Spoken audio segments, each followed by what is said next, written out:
കൊളസ്ട്രോളും വയറ് കമ്പിക്കലൊക്കെ ഉള്ള ആളുകളൊക്കെ ആണെങ്കിലോ നമ്മൾ വീട്ടിൽ പൈനാപ്പിൾ വാങ്ങത്തില്ലേ, അപ്പോൾ ആ പൈനാപ്പിൾ വാങ്ങുമ്പോൾ നിങ്ങൾ ഇതുപോലെ ജ്യൂസ് അടിച്ചിട്ട് ഫ്രിഡ്ജിലോട്ട് എടുത്ത് വെക്കുവാണെങ്കിൽ കൊളസ്ട്രോൾ കുറയാനൊക്കെ ആയിട്ട് നല്ലതാണ്. അതല്ലാണ്ട് വയറ് കമ്പിക്കലും അസ്വസ്ഥതയും ഒക്കെ ഉള്ള ആളുകൾക്ക് നല്ലതാണ് കേട്ടോ. പിന്നെ അത് മാത്രമല്ലാണ്ട് നിങ്ങൾ ഈ ഒരു രീതിയിലാണ് ഇത് ജ്യൂസ് അടിച്ച് വെക്കുന്നതെങ്കിൽ ഈ പേശി വേദനയും സന്ധിവേദനയും അതുപോലെ നീർക്കെട്ട് വാദസംബന്ധമായിട്ടുള്ള വേദനകളൊക്കെ ഉള്ള ആളുകളുണ്ടല്ലോ, അവർക്ക് ഇതിങ്ങനെ ഈ രീതിയിലാണ് നിങ്ങൾ പൈനാപ്പിൾ ജ്യൂസ് അടിച്ച് കുടിക്കുന്നതെങ്കിൽ ഈ പേശി സംബന്ധമായ വേദനകളും നീർക്കെട്ട് മാറാനൊക്കെ ആയിട്ട് നല്ലതാണ്. കാരണം ഇതിനകത്ത് തന്നെ ഉണ്ടല്ലോ ഒന്നാമത് പൊട്ടാസ്യം അടങ്ങിയിട്ടുണ്ട്. അപ്പോൾ അതുകൊണ്ട് തന്നെ നമുക്ക് ഈ ഒരു രീതിയിലാണ് നിങ്ങളിത് കുടിക്കുന്നതെങ്കിൽ നമുക്ക് ഹൃദയത്തിൻ്റെ ആരോഗ്യത്തിന് നല്ലതാണ്. പിന്നെ മെയിനായിട്ട് ഇതിനകത്ത് ഈ ഒരു എൻസൈം ഉണ്ട്, ബ്രോമലൈൻ എന്ന് പറഞ്ഞൊരു എൻസൈം ഉണ്ട്. അപ്പോൾ അത് ഉള്ളത് കൊണ്ട് തന്നെ ഉണ്ടല്ലോ നമുക്ക് ഈ പേശിവേദനയും സന്ധിവേദനയും സന്ധിയിലൊക്കെ വരുന്ന നീർക്കെട്ട് കുറയാനൊക്കെ ആയിട്ട് നല്ലതാണ് കേട്ടോ. അപ്പോൾ നിങ്ങൾ ഈ ഒരു പൈനാപ്പിൾ വാങ്ങുമ്പോൾ ഇതുപോലെ ജ്യൂസ് അടിച്ചിട്ട് ഫ്രിഡ്ജിലിട്ട് എടുത്ത് വെക്കുവാണെങ്കിൽ നമ്മൾ ഭക്ഷണത്തിന് ശേഷം ഒരു ഗ്ലാസ് വീതം കുടിക്കുവാണെങ്കിൽ അനാവശ്യമായ കൊഴുപ്പുകൾ നമുക്ക് ശരീരത്തിൽ അടിയുന്നത് ഇല്ലാണ്ടാക്കാൻ പറ്റും. അതല്ലാണ്ട് കൊളസ്ട്രോളും കുറയ്ക്കാൻ പറ്റും കേട്ടോ. ദഹന പ്രശ്നങ്ങളും മാറും, വയറ് കമ്പിക്കലും മാറും കേട്ടോ. അപ്പോൾ അതിനായിട്ട് നമുക്ക് ഇതുപോലെ പൈനാപ്പിൾ ചെത്തി ഇതുപോലെ എടുത്തിട്ട് ഒരു ചെറിയൊരു ഒരു സ്പൂണോളം വരുന്ന രീതിയിൽ കുരുമുളക് നമുക്ക് ഇതുപോലെ ജസ്റ്റ് ഒന്ന് പൊടിച്ചിട്ട് കൊടുക്കാം കേട്ടോ. പിന്നെ ഇതിൻ്റെ കൂട്ടത്തിൽ കൊളസ്ട്രോൾ ഉള്ള ആളുകൾക്ക് ഒരുപാട് നല്ലതാണ് നമുക്ക് ഈ ഒരു ചെറിയ കഷ്ണം ഇഞ്ചി. ഇത് നമുക്ക് ഈ ഒരു ജ്യൂസിന് ടേസ്റ്റ് കൂടുകയും ചെയ്യും.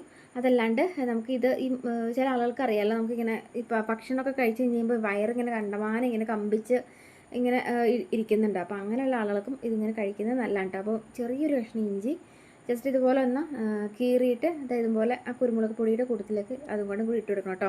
ഇനിയിപ്പോൾ ഞാൻ ഇതിനകത്ത് ചേർത്ത് കൊടുക്കുന്നത് ഉപ്പാണ്. അപ്പോൾ പഞ്ചസാര നമുക്കിപ്പോൾ ചേർത്ത് വെക്കണ്ട, പിന്നീട് ഇത് അടിച്ചതിന് ശേഷം നമുക്ക് പിന്നീട് പഞ്ചസാര ഇട്ട് കൊടുത്താൽ മതി. അപ്പോൾ ഒരു നുള്ളു ഉപ്പിട്ട് കൊടുത്തതിൻ്റെ കാരണം നമുക്ക് സന്ധിവേദന നീർക്കെട്ടൊക്കെ ഉള്ള ആളുകൾക്ക് ഒരു നുള്ളു ഉപ്പും കൂടി ചേർത്ത് അടിക്കുവാണെങ്കിൽ വളരെ നല്ലതായിരിക്കും കേട്ടോ. അപ്പോൾ ഇതുപോലെ ആവശ്യത്തിന് വെള്ളം നിങ്ങൾക്ക് ഉച്ച ടൈമിലൊക്കെ നല്ല ചൂട് ടൈമിലൊക്കെ ഒരു ശരീരത്തിൽ ഒരു ഉന്മേഷത്തിനൊക്കെ വേണ്ടിയിട്ടാണ് നമ്മളിത് ജ്യൂസ് അടിക്കുന്നതെങ്കിൽ നല്ല തണുത്ത വാട്ടർ ഒഴിക്കാം. നീർക്കെട്ടൊക്കെ ഉള്ള ആളുകൾക്ക് അത് അങ്ങനെ ഭയങ്കര നീർക്കെട്ടൊക്കെ ഉണ്ടെങ്കിൽ തണുത്ത വെള്ളം ഒഴിവാക്കിയിട്ട് സാധാ പച്ചവെള്ളം ഒഴിച്ചാലും മതി കേട്ടോ. എന്നിട്ട് നമുക്ക് ഇത്തിരി ഈ ഇതിന് നാരുകളുള്ളതുകൊണ്ട് നമുക്ക് നന്നായിട്ടൊന്ന് അരിച്ചെടുക്കണം കേട്ടോ. അപ്പോൾ ഞാനിപ്പോൾ ഇതൊന്ന് അരിച്ചെടുക്കുന്നുണ്ട്. ഇത് അരിച്ചെടുത്തതിന് ശേഷം ഉണ്ടല്ലോ കുറച്ചും കൂടെ വെള്ളം ചേർക്കണമെന്നുണ്ടെങ്കിൽ കുറച്ചും കൂടി വെള്ളം കൂടി മിക്സ് ചെയ്ത് കൊടുത്തതിന് ശേഷം നമുക്ക് ആവശ്യത്തിന് പഞ്ചസാര വേണമെന്നുണ്ടെങ്കിൽ 1-2 സ്പൂണോളം പഞ്ചസാരയും കൂടി ഒഴിച്ച് ഇട്ടിട്ട് നമുക്ക് നന്നായിട്ടൊന്ന് മിക്സ് ചെയ്ത് എടുക്കുകയാണെങ്കിൽ നല്ലൊരു ഇഞ്ചിയുടെയും കുരുമുളകിൻ്റെ ഒക്കെ നല്ലൊരു ഫ്ലേവർ ഉണ്ടാവും കേട്ടോ.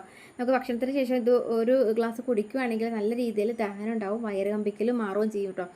കൊളസ്ട്രോൾ ഉള്ളവർക്ക് കൊളസ്ട്രോൾ കുറയാനൊക്കെ ആയിട്ട് ഇതിങ്ങനെ പതിവായി കഴിക്കുന്നത് നല്ലതാണ്. അപ്പോൾ നമുക്ക് എപ്പോഴും ഉണ്ടാക്കൽ ബുദ്ധിമുട്ടുണ്ടെങ്കിൽ നിങ്ങൾ ഇതുപോലെ ഉണ്ടാക്കിയിട്ട് നേരെ ഒരു കുപ്പിയിലൊക്കെ ആക്കിയിട്ട് ഫ്രിഡ്ജിലോട്ട് സ്റ്റോർ ചെയ്താൽ മതി. നമ്മൾ മുന്തിരി അതുപോലെ തന്നെ